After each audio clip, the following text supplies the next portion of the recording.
bien, bonjour Panchika. Tout d'abord, je voudrais que tu nous dresses un petit portrait de toi. Un petit portrait, c'est difficile. Eh bien, disons que... Qu'est-ce que je peux dire de moi? Je suis une femme, d'abord, pour commencer, metteur en scène, et que mon parcours est un petit peu atypique, puisque dans mon métier, je travaille à la fois, je mets en scène des pièces qui sont produites et diffusées à la fois dans le secteur public et dans le secteur privé. Donc c'est un petit peu ma particularité. Voilà, peut-être que mon portrait, c'est que je suis quelqu'un de très obstiné. Voilà. Voilà, on pourrait me définir. Alors dans la pièce... Oui, c'est très bien, très chouette. Oui. Donc, dans la distribution, on remarque le nom d'un comédien très connu, des téléspectateurs et des cinéphiles, puisque c'est... Pas un Yvon Bach, à mon avis. Voilà. Alors, je voudrais d'abord connaître votre version. Comment avez-vous eu Yvon Bach dans le casting? Comment s'est procédé le casting? Et puis après, je poserai la question à Yvon. Comment s'est faite la rencontre avec toi? Eh bien, il se trouve que c'est un acteur que je connais depuis quelques années, que j'ai eu la chance de voir jouer au théâtre il y a déjà quelques années. Et donc, c'est quelqu'un avec qui j'ai partagé aussi des expériences il y a très longtemps, de petits tournages quand nous étions très jeunes, voilà. Et puis, eh bien, quand j'ai relu cette pièce et que j'ai voulu la mettre en scène, il m'est apparu évident que c'était un rôle pour Yvon Bach. Je trouve qu'il est absolument formidable pour ce personnage. Et connaissant à la fois son talent et sa nature d'acteur, je me disais, s'il est libre et s'il accepte, et ben voilà, donc je lui ai fait la proposition. Et je crois qu'il a bien aimé la pièce et il dira lui-même. Alors justement, Yvon, qu'est-ce qui t'a séduit dans cette pièce et plus particulièrement ton rôle? Le truc, c'est que c'est une aventure un peu particulière. Que ce soit Stéphane Wojtowicz ou Panchika Velez, on se connaît depuis très longtemps. Pas très longtemps, on n'est pas si vieux que ça, hein, mais on se connaît depuis longtemps. Moi, Stéphane, on était très jeunes. Voilà. Et alors bon, ça n'aurait pas suffi pour me motiver. Après, il se trouve que moi j'ai vu Les Forains qu'avait écrit Stéphane et mis en scène Panchika, et que j'ai adoré ce spectacle, et que j'ai adoré l'écriture. Et voilà, il y avait une distribution que je trouvais épatante aussi, une espèce de truc un peu homogène, dans un très beau projet. Donc je leur ai largement signifié, et après je pense que ça a peut-être éveillé du coup des envies. Et Punchy, il y a quoi? C'était il y a 2 ans, il y a 2 ans et demi, je ne sais plus. Pas l'origine du projet. Voilà, a commencé à naître. Et elle m'a fait lire cette première pièce, qui est en fait la première pièce écrite par Stéphane, que je ne connaissais pas. Et la qui a été montée il y a longtemps. La première version, tu as lu la première version d'abord. Et voilà, j'ai adoré cette pièce. Et alors, il se trouve que c'était avec des amis, donc il y a quand même beaucoup une conjonction ce qui fait que j'ai eu très envie de le faire, ce projet, évidemment. Mais par rapport au rôle, qu'est-ce qui t'a séduit? Parce que c'est un personnage magnifique, un imbécile, un peu agaçant, un peu réactionnaire, voilà, mais curieux. Le sujet de la pièce 1936, tout ça, voilà, je me suis dit qu'il y aurait moyen de s'amuser avec ce personnage. Au théâtre, c'est très important puisqu'on les retrouve tous les soirs, les personnages. Donc il y a intérêt à avoir à mon sens, à avoir de la matière pour pouvoir chaque soir réinventer des trucs. C'est un personnage, à mon avis, qui est inépuisable. C'est-à-dire que si, chaque soir, il y a moyen de gratter et d'ouvrir d'autres portes et tout. Voilà, c'est la richesse de la qualité de l'écriture de ce personnage et des autres personnages. C'est vraiment une très belle pièce. Voilà. Alors, je vais poursuivre avec toi. Donc, tu es une figure connue des téléspectateurs, du grand écran. Mais voilà, les meilleurs amis du monde, entre autres. Et puis, il y a les désaccords parfaits. Il y a le sans nom un peu plus loin. Une simple question du temps, voilà. Donc, et puis aussi un peu plus lointain, dans Joséphine Ange Gardien. Oui, ça c'est... J'en ai fait deux. Et puis la série aussi, Enquête moment, réservée. Ouais. Voilà. Ouais. Donc, c'est vrai que le monde du théâtre est beaucoup plus strict, non, par rapport au tournage cinéma, par rapport... Strict, je ne sais pas si c'est le terme exact. En tout cas, c'est différent. C'est le même métier.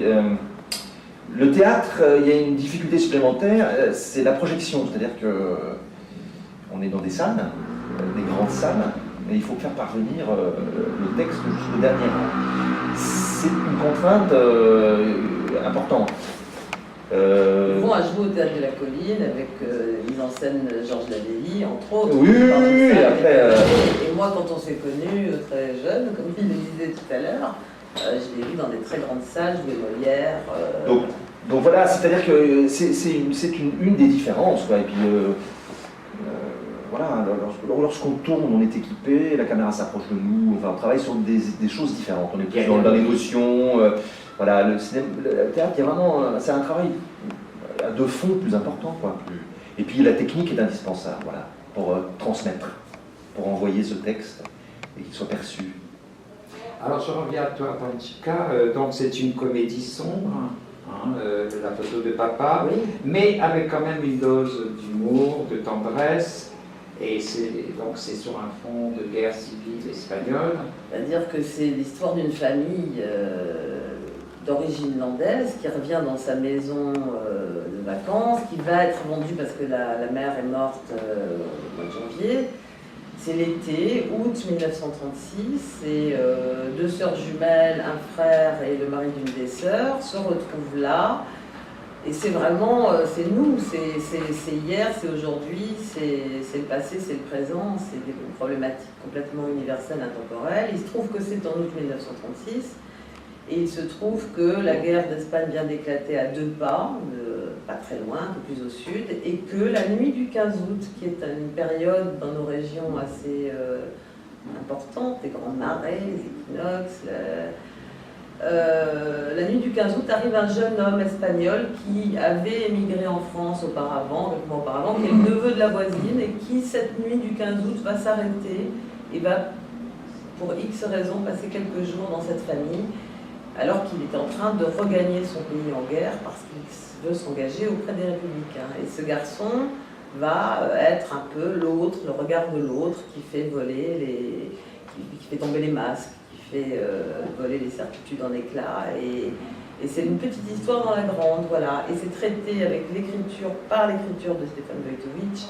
qui est une écriture à la fois ironique et parfois cinglante, et en même temps avec beaucoup de tendresse pour des personnages qui sont très humains, et une histoire qui à la fois est une histoire du passé, mais dans un contexte qui nous fait assez affreusement penser à un contexte dans lequel on est en ce moment un peu bizarre, un peu contexte des années 30, il y a eu une grosse crise économique, enfin voilà, donc je trouvais intéressant de raconter cette histoire aujourd'hui, et effectivement il y a des moments drôles et les personnages sont truculents, et en même temps c'est une histoire qui porte de l'émotion, je crois. Et justement, dans ta note d'intention, tu dis que tu as réécrit avec la complicité de l'auteur. L'auteur a réécrit. Voilà, tu as adapté et tu as mis au bout du jour avec les comédiens actuels. Non, mais l'auteur a souhaité, c'est une pièce qu'il avait écrite, c'était sa première pièce qu'il a écrite il y a une quinzaine d'années. Et quand moi j'ai décidé, et j'avais mis en scène une première fois cette pièce, ici d'ailleurs à Bayonne, et avec la scène nationale de Bayonne, qui produisait déjà le premier spectacle. Et quand j'ai souhaité remettre en scène différemment, bien sûr, parce qu'on évolue, parce qu'on bouge, et que le temps passe, remettre en scène ce spectacle, et bien l'auteur a vraiment souhaité, lui, reprendre son texte, et a dit, je vais écrire une nouvelle version, parce que c'est ça le théâtre. Et la pièce n'avait pas été éditée la première fois, et ce qui est formidable, c'est qu'elle vient d'être éditée là, aujourd'hui, ces jours-ci, pour cette version, qui est donc la deuxième version de la photo de papa. Et je dirais qu'il a la version peut-être pas définitive, mais en tout cas la version qui sera transmise, avec le nom d'ailleurs de ces acteurs, de cette distribution dans le texte édité. Et donc une nouvelle mise en scène, bien sûr. Voilà, mais tu as quand même aussi fait le choix des comédiens Bien sûr, actuels, d'utiliser qui entrent bien dans les personnages actuels. Bien sûr, je suis très fière de travailler avec ces acteurs que je trouve formidables. Et c'est très important, une distribution. Et de constater ta fidélité pour ce même auteur. Oui, parce que c'est un auteur que je connais bien et dont j'ai effectivement monté une autre pièce qui s'appelait Les Forains. J'avais aussi monté un spectacle qui était né d'une écriture à plusieurs auteurs dont il faisait partie. Et c'est un auteur que je connais bien, oui, très très bien. Alors justement, toi qui es en même temps metteur en scène, mais aussi la comédienne... Je ne suis plus comédienne, je l'ai été, mais j'ai arrêté vraiment. Mais quand même, est-ce que tu as les mêmes émotions à diriger le texte de théâtre qu'à jouer ou... Mais j'ai 10 fois plus de plaisir à mettre en scène qu'à jouer. D'abord, je n'étais pas une très bonne comédienne. Et j'ai voulu être comédienne parce que je n'osais pas. J'ai toujours voulu faire de la mise en scène. Quand j'avais 16 ans, à Saint-Jean-de-Luz, j'avais déjà une troupe de théâtre amateur, bien sûr, avec un peu de sous de la mairie de Saint-Jean-de-Luz même. Et je mettais en scène. Je jouais, je mettais en scène. Mais ce qui me plaisait, c'était de mettre en scène. Et pendant des années, je me suis interdit ou refusé de passer à l'acte. Parce que, sans doute par manque de confiance, sans doute par... Et en réalité, j'ai un plaisir fou à mettre en scène et j'ai pas de plaisir tellement à jouer en fait. Et j'ai mis un peu de temps à assumer ça et aujourd'hui, je joue plus du tout et j'ai aucune envie de jouer. Par contre, je fais assez régulièrement des petites lectures, des lectures, je participe de temps en temps à des lectures parce que je pense que c'est important de garder le contact au plateau. Parce que pour pouvoir diriger les acteurs, parce que pour pouvoir les accompagner, pour pouvoir, ce qu'on dit diriger, je ne sais pas si c'est le bon mot, on accompagne les acteurs, on est avec eux et on donne des axes. Et ben, je trouve que c'est bien de garder un peu le contact au texte en direct. Et voilà, et je prends plaisir à faire ça de temps en temps. Mais non, mon plaisir réel, c'est de créer un spectacle, et pas seulement avec les acteurs, mais aussi avec un scénographe, avec un éclairagiste, avec un créateur sonore, et comment tout ça se met en place. Alors justement, tu parles de la mise en scène, est-ce que tu t'es cantonné aux directives du metteur en scène ou tu as eu le champ libre pour faire ta mise en scène? De l'auteur, tu veux dire de l'auteur? Oui, voilà, l'auteur, est-ce qu'il t'a imposé ou il a souhaité absolument rien imposé, il n'a absolument rien vu avant 2 jours. Parce qu'il ne pouvait pas, sinon je l'aurais invité volontiers à un filage. J'étais d'ailleurs très inquiète de son avis. Il était content, les gens étaient contents aussi qu'il le soit. Non, l'auteur m'a rien imposé. Bon, après, un texte comme celui-là, qui est un texte, une histoire construite, ça induit des choses. Forcément, je veux dire que j'ai pas l'impression d'avoir trahi. Enfin, j'aurais pas voulu le faire parce que je pense qu'il faut aussi être. Le métier de metteur en scène, c'est un peu particulier parce qu'on est à la fois au service d'un texte, en même temps, il faut de temps en temps être un peu iconoclaste. De temps en temps, il faut s'en approprier. Voilà, je crois que non, il y a une part d'imaginaire, il y a une part de choix, forcément. Par exemple, l'histoire se passe en 15 jours à peu près, 10 jours. On arrive le 10 août et on termine vers le 20. Dans la pièce telle qu'elle est écrite, il y a des noirs, des tableaux qui terminent par des noirs, c'est des ellipses temporelles. Bon, alors le choix de mise en scène, c'est qu'il n'y ait aucun noir dans le spectacle. Je pensais même que j'allais pas y arriver, je pensais en garder 2 ou 3, et en fait, grâce aussi à mon équipe et aux comédiens qui ont joué le jeu, on est parvenu à créer un spectacle où il n'y a pas de noir. Il y a des changements qu'on comprend très bien, temporels, mais qui sont... ça, c'est des choix de mise en scène, par exemple. Peut-être parce que tu as su gérer le rythme, peut-être, qui a évité l'essoufflement. Peut-être, dans la continuité. J'espère que le public verra ça. Oui, je crois. Tu as su tenir le rythme. Mais c'est un très bon texte. Alors un bon texte, des bons acteurs, on va dire. C'est très agréable à travailler. C'est quand même un vrai plaisir. Alors justement, qu'est-ce que tu demandes à tes comédiens quand tu les diriges? Je crois que la première qualité d'un metteur en scène, c'est de bien distribuer. Donc d'abord, la responsabilité, c'est de trouver les bonnes personnes pour les bons personnages. Et après, qu'est-ce que je demande? C'est variable, ça dépend des gens, ça dépend des moments, ça dépend... et les gens apportent aussi quelque chose, c'est un va-et-vient, c'est un ensemble de... Moi, j'essaie de leur donner un terrain de jeu, un cadre, un bac à sable, et puis après, on construit ensemble. Je sais pas, non? Oui, bien sûr. Parce que les comédiens proposent des choses. Absolument, oui. Mais moi je pense que je partage l'avis de Panchika lorsqu'elle évoque l'étape fondamentale de la distribution, quoi. Après, évidemment, qu'un metteur en scène, après, ce sont des échanges de points de vue et d'idées, et qui là, pour le coup, se passent extrêmement bien. Mais oui, c'est important d'avoir les bonnes personnes au bon endroit. C'est plus simple. Et puis il y a ce côté complice aussi, savoir ce que désire le metteur en scène.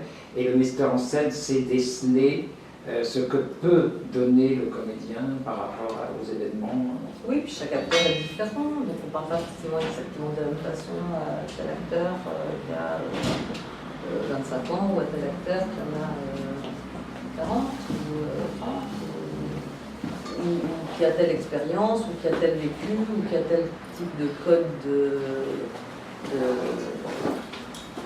Voilà, et ça c'est des petites adaptations, mais... Alors justement, comment s'est comporté Yvan? Il est formidable. Est-ce qu'il a eu un billet d'honneur? Il est formidable. Faut pas que je le dise trop, parce qu'après ça va être partage n'importe ce quoi. point de vue, oui. Non, c'est un acteur formidable, mais bon, on se connaît bien, alors... J'avais pas tellement... Alors en même temps, j'aurais pu être angoissée, parce que quand on se connaît bien, parfois, oui, mais moi, ça peut aussi... J'ai jamais eu d'angoisse, mais effectivement, on n'avait jamais travaillé ensemble. On n'avait jamais travaillé vraiment... Dans ce cas-là, on mettait en scène la comme première fois. Donc ça aurait pu mal se passer aussi. Oui, on aurait pu s'engueuler, Bon, moi j'y allais quand même en me disant que j'allais, si ça devait mal se passer, encaisser beaucoup avant de lui mettre un tard. Ça n'est pas arrivé. Moi pas, moi si tu veux, mais en me disant je lui en colle une tout de suite. Non, mais ça c'est effectivement très bien passé. Après, il se trouve qu'en plus de travailler avec d'autres formidables acteurs qu'on va nommer tout de suite, Louis-Emmanuel Blanc, Caroline Maillard, Léna Brébant et Manu Fulola, qui sont épatants. Et Zobeida, pardon. Il se trouve que ces gens, en plus d'être des acteurs absolument compétents, sont des êtres humains tout à fait fréquentables. Ça, c'est des conditions pour travailler. Voilà. On ne sait pas que... Non, enfin, je commence quand même à attendre. On les renifle un peu, non les... Oui, mais ça arrive, on se rend. Absolument. Et donc, du coup, ça participe au... Voilà, on a envie d'être ensemble, de travailler ensemble, de jouer ensemble, et c'est quand même pas mal, ça. Ça, c'est vraiment le plus total. C'est génial. Comme on dit, le théâtre, c'est beaucoup plus famille que le cinéma, où voilà, c'est... oui, c'est-à-dire que... C'est des familles qui sont Oui, c'est ça, quand ça se passe bien, ouais. Le problème du théâtre, c'est que c'est je trouve, un accélérateur d'émotions et de tout ça, quoi. C'est-à-dire que moi, il m'est arrivé dans des spectacles, on va pas trop développer là-dessus, mais où c'était bon, voilà, c'était pas la folle ambiance, ça devient vite... le bagne. Le bagne, voilà. Alors qu'un tournage, même avec... Parce que le tournage, le soir, c'est terminé, quand on rentre chez soi, on oublie, on vient le lendemain, on fait autre chose, on n'est pas dans la répétition de... Voilà, donc...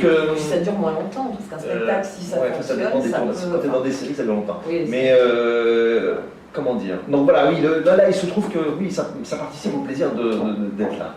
On a envie d'être ensemble, de jouer ensemble, de s'écouter, voilà. Et puis de faire plaisir au public. Évidemment, Et se faire plaisir. C'est le but ultime. Ouais. Alors, Panchika, tout en te remerciant d'avoir participé au jeu des questions-réponses, je voudrais connaître tes prochains spectacles et les villes dans lesquelles tu vas présenter. Là, d'abord, mon objectif prioritaire, c'est d'accompagner au plus loin cette photo de papa, va vivre, qui commence à vivre. C'est vraiment, on est à la naissance là. Donc il y a une tournée jusqu'à mi-février et probablement que le spectacle sera repris ensuite à la rentrée suivante. Donc on est là en train de mettre en place les choses dans cet objectif. Donc ça c'est vraiment la chose prioritaire. Le mec de la tente d'à côté que j'ai monté il y a 2 ans, qui a beaucoup circulé déjà, qui a tourné beaucoup, qui s'est joué beaucoup à Paris, est repris à partir, je crois, du 9 février. La date n'est pas sûre encore, c'est entre le 5 et le 9, je crois que c'est le 9, au Petit Montparnasse à Paris. Donc voilà, je m'en réjouis. Et il repartira encore en tournée en fin de saison. Donc ça fait des projets vraiment immédiats. Après, j'ai des projets en cours, mais j'aurais du mal à les nommer. J'ai entre autres le projet d'une pièce avec Christophe Alévèque et Serena Renaldi, qui est une pièce de Frédéric Elmer qui est en production. Donc je ne sais pas du tout encore comment ça va se produire. C'est en train là voilà. Et plusieurs autres projets, mais dont je ne parlerai pas par superstition. Eh bien, et puis pour eux, ils vont aussi, alors les projets. Le théâtre, moi, la fête de papa jusqu'au mi-février, et après, moi, je retourne à Marseille faire une nouvelle saison d'Enquête réservée, qu'on fait maintenant depuis quelques temps à Marseille, donc de fin février à mi-juillet. On va faire 8 autres épisodes. Donc voilà, ça c'est des projets immédiats, quasi signés. Il y a des films qui va sortir bientôt, non? Oui, il y a des trucs que j'ai fait l'année dernière, ouais. Une nouvelle saison d'Enquête, et puis il y a un téléfilm que j'ai fait aussi d'Henri Hellman, avec Lynn Renaud. Il devrait être diffusé, alors ça je ne sais pas, c'est pour les mystères des mystères de... Je ne sais pas quand, mais voilà. On peut connaître le titre Oui, une simple question de temps. Ah, pardon. Voilà, ça c'est le titre du téléfilm. D'accord. Voilà. Eh bien, merci à tous les deux, et puis je vous souhaite beaucoup. un grand succès ce soir et demain. On va essayer. Oui, oui. Merci. Merci.